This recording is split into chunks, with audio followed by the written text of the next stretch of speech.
Welcome back, everyone, to another segment of Rabbi Jeff's Pirkei Avos, where we attempt to understand the meaning behind the instructions of our sages and how it's relevant to our lives today. We do this, of course, using the thoughts of our teachers before us and try to make them applicable to our times. Feel free, please, to contact me with any comments or questions at rjfromlj@aol.com. The Pirkei Avos podcast is a project of the Intentional Jew Podcast Network, where we actively encourage Jews to think and engage in the search of how to be intentionally Jewish. Check us out on intentionaljew.com. Okay, so the Mishna says that we're now dealing with Rabbi Elazar ben Aruch. Rabbi Elazar ben Aruch, we're going to learn, hopefully, the end of today. Rabbi Elazar ben Aruch was one of the premier students of Rabbi Yochanan ben Zakkai, and he was the subject of a machlokes, of a difference of opinion between Abba Shaul and Rabbi Yochanan ben Zakkai, is who was the premier student. Was it Eliezer ben Hyrcanus or was it Elazar ben Aruch? Okay, we'll get there. But before we get there, Rabbi Elazar ben Aruch, what the praise that his Rebbe gave him was that he was a ma'ayon hamizgaber, that he was a spring that ever gathers force. And when he was asked what's the best quality that a person should develop, he said that it is a leiv tov, it is a good heart. And what was the worst quality that a person should develop is a leiv ra, is an evil heart. Clearly, we're going to have to come to some understanding of what the difference between a leiv tov and an ayin tov is, and a leiv ra and an ayin ra, between a good heart and a bad heart, and a good eye and a bad eye. But that, again, we'll wait on that. Let's first discuss what is a ma'ayon hamizgaber. What is this praise that his Rebbe gave him, that he is an ever-rejuvenating spring?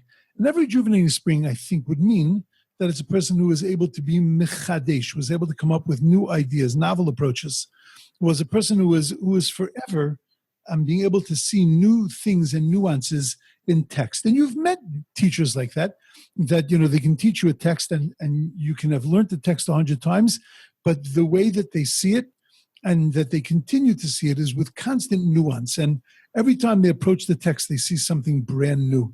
And it's just, they're just always fresh ideas and always new ideas and always, it's just like a ma'ayon hamizgaber. Now, that's a great quality to have, but that also is a bit of a talent that you're born with. There are some people that seem to have that better than others, the same way that people have a better memory than other people. And as we understood that the praise of his student when he said that he had a great memory was not really a praise of his memory, it was a praise of his ability to be an objective learner, then the truth is that I don't think that this is merely about being a person who's able to be mechadesh, a person who's able to come up with nuances and with new ideas of things. I think that there was something much deeper that was being presented here as to who is a person who can be a ma'ayon hamizgaber, who is this person who is an ever-rejuvenating spring. I think that we also have to put in context, there's a famous Gemara that was said about Rabbi Elazar ben Aruch, that when everybody went towards Yavna, after the destruction of the temple, Rabbi Elazar ben Aruch went to a place, the Muskis. He was invited to a certain place, which was like a resort town. And when he got there, he got very involved and engaged in the town, and he really loved the place. And eventually what happened was that he got really into the lifestyle there. And he once went to read from the Torah, and he went to read the pasuk that says, HaChodesh hazeh lochem, this month is for you, the first of all months. It's the first commandment that's given to the Jewish people, chapter 12 in the book of Exodus. And he couldn't read the words. And instead, he made a mistake in the words, and the phrase that came out was, HaCheresh haya libam, which means that their hearts were mute. That's a funny mistake to make, to say that hacheresh haya libam, that their hearts were mute. To make a mistake, and we're talking about a rabbi, you're not talking about a person who is a first grader or a person who learned how to read Hebrew at the age of 70. You're talking about a person who was, a well-versed and a well-learned rabbi, already a well-established rabbi. And when he read those words, ha-chodesh, he read the word ha-cheresh, he saw dalet as a resh. And instead of the word chodesh hazeh, he saw the word haya. And this would be a really pretty terrible sofer, a pretty terrible scribe that would, that would be able to write words, that he would make a mistake like that. And it wasn't a terrible scribe. This was the mistake that he made. It's a weird mistake to make. Why would he have made such a mistake that their hearts have become mute? Okay. To understand this, I want to tell you an amazing thing. For all of your lives, you knew that when the Jewish people crossed the sea, they crossed the sea on one side of the Red Sea, and they ended up on the other side of the Red Sea. The Egyptians were chasing after them, and they ended up in the Midbar. They ended up in the desert, and there in the desert, they ran away from the Egyptians, blah, blah, blah. The rest of the story, as we know, they got the Torah, ended up in Israel, and they lived happily ever after for about 15 minutes. Okay, but you know that story about the Jews. The only problem is that Taisa says that's not the way the story happened. Taisa says that the way the story happened is that the Jewish people crossed over the sea in a semicircle, and that where they came out is where they entered, and that they weren't going to the other side. Tosfos makes that many of the commentaries actually agree with this Tosfos, and the reason that they learn it this way is because this was not a functional miracle. God didn't do this to save the Jewish people. God did this so that the Jewish people and the rest of the world would know that Ki ani Hashem Elokeichem, that I am the Lord your God, that took you out of the land of Egypt. All he had to do was to prove that by destroying the Egyptians in the same sea that the Jewish people were saved in. The Jews had to walk through Yabasha. They had to walk through dry land. That's all they had to do. It wasn't to get them to the other side. You know the famous joke, why the chicken cross the road? To get to the other side. Why did the Jews cross the sea? It was not to get to the other side. It was to make a miracle. That this miracle was not a functional miracle. This miracle was what a miracle is meant to be. A miracle is meant to be a proof of God's existence in the world.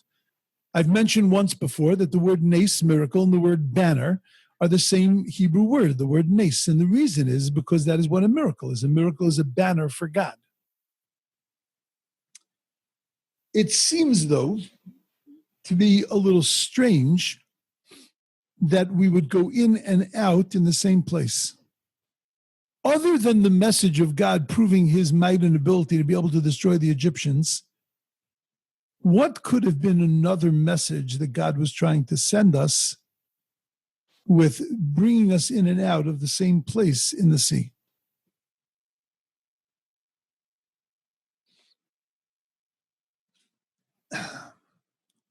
Every human being has a desire for something new and fresh. When God gave us the first commandment, he gave us the first commandment, HaChodesh Hazeh Lochem. This month is for you the first of all months. One day we'll talk about why the moon was the first commandment, why Rosh Chodesh was the first commandment. You would not necessarily put that on your list of first things you need to tell a fledgling nation is about Rosh Chodesh. Those of you that grew up in the Jewish day school system know that Rosh Chodesh was the day that the boys had to wear ties, the girls had to wear blue and white, and you got bagels, bagels and lox for breakfast from the sisterhood. Like, what's Rosh Chodesh? Rosh Chodesh was the day where you missed first period because you said Hallel. Like, it wasn't a big deal. And that was the first commandment that God gave to the Jewish people, not for now. No, we're not going to deal with that now. But nevertheless, when God gave us that commandment, not only did he give us the commandment of Rosh Chodesh, but he also gave us the whole concept of Chidush, because that's what Rosh Chodesh is. He gave us the concept of renewing ourselves, of rejuvenating ourselves, that we have the ability to reinvent ourselves every month. This is not just the Yom Kippur thing, that on Yom Kippur, it's a Zman Kapara, L'chol Todosam, it's a time of Kapara, time of atonement. So is Rosh Chodesh. And that's why the day before Rosh Chodesh, we have a thing called Yom Kippur Katan, because we can rework and rejuvenate ourselves. It's like an atonement time. We get cleansed, we get reworked, reshaped, and we can reinvent ourselves each and every month. The power of Chidush, the power of rejuvenating ourselves, is something that's very critical. We, in fact, have a need to rejuvenate ourselves. And that's why reviewing our Torah learning is always very difficult for us. And we automatically say, I've already learned that. I've done that already. because we like to keep fresh. There are two ways to be fresh. You can be fresh externally or you can be fresh internally. Being fresh externally means that you're floating from thing to thing. You go from job to job. You go from book to book. You go from study to study, from class to class, from subject to subject. And you're relatively happy that way because you are satisfying your desire, your need to be mechadesh. But it's not a deep chiddush. You're not really changing anything. You're the same person, the same you. Haven't changed much internally. All you've done is just changed your externals. You've changed your environment, your outside. You've gone from a different place to a different place.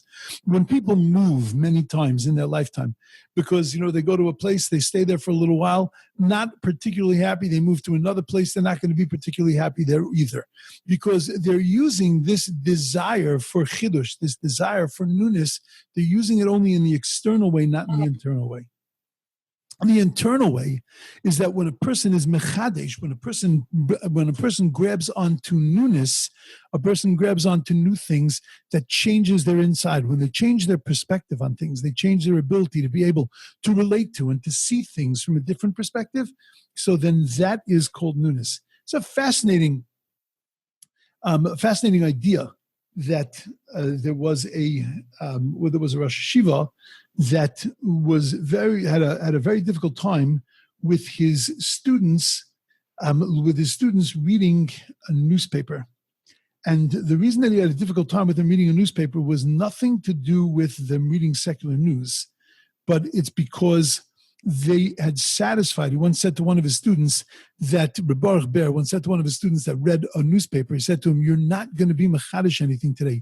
You're not going to be able to come up with any new idea in your learning today because you've already satisfied your need for chidush, your need for newness, because you read the news, you read something you didn't know yesterday, and you've satisfied that need internally. You're not going to have the same drive to be able to find that inside of your learning." When Rebbe Elazar ben Orach went to this place, it was so new to him, the lifestyle was so new to him, the value system was so new to him, that he got so into it that he satisfied his power of chidush, his power, his desire to be able to rejuvenate himself, to be able to see new things, to be able to see new perspectives while standing in the same place, but just internally becoming different and recognizing that difference, and therefore being able to see that newness and that freshness. He satisfied that by getting into his environment, by getting into the things around him. And therefore, when he approached his Torah, he saw the message in his front of his eyes, Hacheresh haya libam, his heart, the place that generated newness, the place that was able to feel and to understand depth. That was like a cheresh, it had become mute, because it had become satisfied, the body had become satisfied with seeing new things that the heart wasn't able. The heart became mute. The heart became incapable of becoming, of having the ability to be able to be mechadesh, having the ability to be able to rejuvenate itself. Real chiddush comes from being here, being present, and recognizing the newness, recognizing the things that I didn't see yesterday. I don't need to change my davening every day. I don't need to change my place every day. As a matter of fact, my job is to daven in the same place every day, so that when I stand in the same place, I can see in that place something new. Bilam went to curse the Jewish people. He tried to curse the Jewish people. It wasn't successful. So he said, let's move the show. And he took his sacrifices. He moved to a new place. And then he tried to curse the Jewish people. It didn't work. He said, let's move on. Because it's something with the place, something with the environment, with the surroundings that's not allowing me to do what I want to do, which is to curse the Jews. Avraham Avinu goes to pray for Sodom. He's unsuccessful, completely unsuccessful. He goes out to exactly the same place the next day to pray again. And the Torah tells us he goes the next day to the same place. The Talmud tells us, anybody who sets a place for their davening and has the same place to daven in every single day, we say about the person at the funeral, Ei chassid ei onav. What a pious person that is. What a humble person that is. Mitalmidav shel Avraham Avinu, from the students of Avraham Avinu. Because that person went back to the place like Abraham did and said, you know what? It's not my environment that I can blame. It's not my surroundings that I can blame. The newness has to come from within me. And wherever I'm standing, I have the ability to see the world in a new way. I have the ability to see a fresh perspective, but I have to generate it from inside of myself. God tells Aaron, Moshe Rabbeinu, to take his shoes off. Shal nalecha me'al raglecha. When Moshe saw the burning bush, and he sees the burning bush, he says, something weird is going on there. I want to approach it to see what's going on. And at that moment, God says to him, Shal na'alecha, because the land that you're standing on is Admas Kodesh. It's holy land. No, it wasn't. Holy land was a couple of 100 feet in front of him where the burning bush was. He was still pretty far away from it. So why would God tell him? Because the place that you're standing is holy. Because what God was teaching Moshe Rabbeinu was Shal na'alecha me'al raglecha. Take your feet off. Become sensitive to where you're standing. When you're not wearing shoes, you can touch the ground. You can feel the ground. Feel where you are. Take your shoes off. Your shoes are blocking you. Take your shoes off and feel where you are, because where you're standing is holy. Everybody thinks holiness is over there. I'm going to get there, it's going to be better. I'm going to get there, it's going to be holy. Holiness is not there. Holiness is right here. And that's what God was teaching Moshe Rabbeinu. That's what God was teaching the Jewish people when they crossed the sea. And it's not over there. It's not on the other side of the sea. It's right here. Come out on the same side, says Taisus. The same place you're coming out. Because this is where holiness is. It was here before you worked into the sea. It's here when you come out of the sea. All you had to do is open your eyes. And if you open your eyes, you will see. If you open your heart, you will feel that newness. You will feel that freshness. Because it's right here. You know, how many people walked by that rock? You know the famous story with the rock in Rabbi Akiva? Rabbi Akiva was 40 years old. He walks by a rock and he sees water dripping on the rock. Rabbi Akiva says, oh, that's a message. God's telling me that when water is dropping on a rock, look, it's making a hole inside the rock. If water, which is like Torah, can make a hole inside of a rock, so then certainly Torah can make a hole inside of me. Okay, I've got two problems with that. My first problem is, how many hundreds of thousands of people walked past that same rock that Rabbi Akiva walked past? This was not in some remote place. It was some place where the water was dripping. What did most people say when they saw the water dripping on a rock? Ooh, something's leaking. Right? People saw this before. Nobody looked at it and goes, a divine message. And all of a sudden, Rabbi Akiva sees that. And what, Rabbi Akiva never saw the rock before. He never saw water dripping on a rock. He was a shepherd. He saw rocks and water. He saw things like that happening.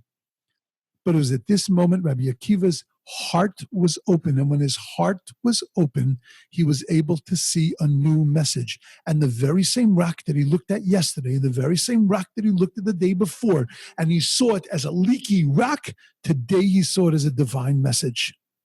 Because when the heart is open, we can be mechadesh. We can see things from a different perspective. We can see things new. When you go to Krakow, there's a synagogue called the Isaac Synagogue. The story that they tell about the Isaac Synagogue, one of the most famous rabbinical stories. I say rabbinical stories because every rabbi's used it in a drasha at some point in his career. That they say it about this synagogue, about the Isaac Synagogue. Who is this fellow Isaac? He was a Jew that was looking to make his fame and fortune. He was looking to make his wealth, and he had a dream. And he had a dream that by the palace of the king there was a treasure that was buried. And he went to the palace of the king, and there was guards that were guarding the bridge. Was supposed to be under the wealth was supposed to be under a bridge. And to make a long story short, one day he's able to finally get under the bridge without the guards noticing him, and he starts to dig. And a guard catches him and says, "What are you doing?" And he says, "I'm digging for a treasure." So he says to him, "Why are you digging for treasure?" He says, "I had a dream that there was a treasure buried here." And the guard looks at him and says, "Wait a second. I know who you are." He says, "How do you know?" He says, "You're Isaac." He says, "How do you know that?" He says, "Because I also had a dream. And my dream was that there was a treasure buried under a guy's bed in Krakow named Isaac." Isaac goes home and he digs under his bed, and under his bed is sitting a treasure waiting for him. The things that we're looking for, he then used that money to build a synagogue. Okay, great. We lived happily ever after. It's wonderful. But the point of the story is that very often what we're looking for is right there, right underneath our own beds, right in our own homes, right in our own lives.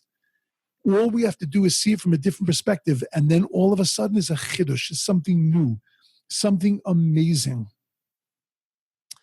That's what a Mayanim Izgaber is. Rabbi Elazar ben Arach's great quality was that he was able to rejuvenate. He was able to rejuvenate himself, not just look and see new things, but new things because he became a new person. His heart was so expansive, was so wide, that he was able to feel things differently every single time he approached them. And therefore, his relationship stayed fresh. His Torah stayed fresh. His life stayed fresh. Every day was a new adventure. One of my children, we'll probably talk about this child more because he's an incredible child, but one of my children, as is all of my children, incredible, every one of them has an incredible midah, every one of them. This one has a particularly incredible midah, that she has the ability to be able to see something special in every single thing that happens. She will tell you about when she went to the grocery store to find a certain sugar and that she couldn't find the sugar and how she finally found it, as if she was telling you about the story of Isaac going to find $1 million stuck in some obscure place. With the excitement and the enthusiasm and I looked and there was a thing in front of it and I couldn't find it, and then all of a sudden somebody moved it and it was right there. Because everything to her is a chiddush. Everything is something amazing. We have that ability to be mechadesh betuvay b'chol yom tamid, to be able to see something new and fresh and exciting every day in the things that we do. It all depends on how open is our heart. It's not from the intellect. It's from our feeling, from our commitment, from our emotional connection to life and to the things that happen around us. And that's why when Rabbi Elazar ben Arach was asked, what's the best quality? Rabbi Elazar ben Arach said, a leiv tov, it's a good heart. And that's why when he was asked, what's the worst quality? He said, it's a leiv ra, a bad heart. Because if you don't have the emotional attachment to things, if you're not emotionally connected to things, then you're not going to be able to see them fresh. You're not going to be able to see the chiddush. You're not going to be able to look at them from a different perspective, to see something new in them every single time you approach them. That was his koach. That was his power. And that's what appeared in his midos, in his characteristics. Okay. Not surprisingly, no, I'm close. I finished all 5 rabbis. But there was a discussion in the Mishnah that the Mishnah then said, and I'll put it up tomorrow and we'll see it, because we're going to reread the Mishnah tomorrow. We're also going to review the 5 rabbis and what each one of them was and what each one of them said. If I get ambitious, I will make a chart, though I don't really know how to do that on the computer, but if I can, I will. And if not, I'll do it verbally. But in the Mishnah, we had said that there was a difference of opinion between Rabbi Yochanan ben Zakkai and Abba Shaul, the teacher and another great rabbi, as to who the premier student was. If one of them was sitting in a scale, which one would weigh out the rest? And Rabbi Yochanan ben Zakkai said it was Eliezer ben Hyrcanus was number 1, and Abba Shaul said that it was number 5. Now, number 1 was the one that said was a cistern that never lost the drop. Number 5 was the Mayan of Izgaber, was the ever-rejuvenating spring. What's the difference between the two? And was it about good heart, bad heart? Was it about cisterns versus springs? what was the point of disagreement between Abba Shaul and Rabbi Yochanan ben Zakkai. And then, when they presented the good characteristics, Rabbi Yochanan ben Zakkai said that Rabbi Elazar ben Orach is the best because that one encompasses all the others. And when they presented the worst, he said Rabbi Elazar ben Orach, number 5, the one we did today, is the worst because it encompasses all the others. And Abba Shaul did not argue there. There, Abba Shaul didn't say a word. So what exactly was that disagreement between Abba Shaul and Rabbi Yochanan ben Zakkai in the first part of the Mishnah, which was talking about their qualities, but not in the manifestations of those qualities, which were the derech yishara, the pathways that each one of the rabbis said that they should work on. Anyway, that will be tomorrow, and believe netter, truly, we will finish the Mishnah in Yetz Hashem tomorrow. But we're not done with these guys, because now each one of them is going to say 3 things. So the next 5 Mishnayos, we're now going to have to cap them and take them back to this whole string of, for example, with Rabbi Elazar, the last one, Rabbi Elazar ben Orach, who says he was an ever-rejuvenating spring, who said good heart, bad heart. Well, we're going to have to look at his Mishnah and understand the 3 things that he said, how that fits in to his whole outlook of the world.